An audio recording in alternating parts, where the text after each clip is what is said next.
ఈ భోగిపళ్ళు ఎందుకు వేయాలి, ఎంత వయసున్న వాళ్ళకి వేయాలి అంటే దాదాపు 6 సంవత్సరాలు లేదా కొన్ని చోట్లయితే 8 సంవత్సరాల వరకు కూడా ఉన్నటువంటి పిల్లలకి భోగిపళ్ళు వేస్తారు. భోగిపళ్ళు అంటే ఏంటి? కేవలం రేగుపళ్ళు మాత్రం తెచ్చి వేస్తారు. రేగుపళ్ళల్లో కాసిన్ని నాణాలు, అవి కూడా రాగి నాణాలు వేయాలి. ఇప్పుడు అది ఉన్నా లేకపోయినా నాణాలు, కాస్త పిండి వంటతో చేసినటువంటి కొన్ని గుండ్రంగా ఉండేటువంటి కొన్ని పిండి వంట చేసేటువంటి పదార్థాలు, ఇవన్నీ కలిపి పిల్లల మీద వేస్తారు. ఎవరు వేస్తే కొన్ని పువ్వులు కలుపుతారు. ఎవరెవరు వేస్తారు? పెద్ద ముత్తైదువులందరూ వేస్తారు.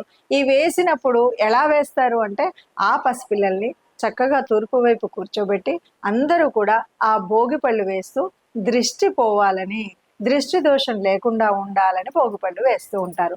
అంటే పసిపిల్లలు పసిప్రాయంలో జరిగేటువంటి ఆ నరదృష్టి ఏదైతే ఉందో అది ఆ బిడ్డలకు అంటకుండా ఉండాలి అని ఇవన్నీ వేస్తారు. మరి అలా వేసినప్పుడు కేవలం రేగుపళ్ళే ఎందుకు వేయాలి? వేరే ఏమైనా వేయొచ్చు కదా అంటే వేయొచ్చు. కానీ రేగుపళ్ళు అనగానే దీన్ని సంస్కృతంలో బదరీ ఫలము అంటారు. ఈ బదరీ ఫలము అంటే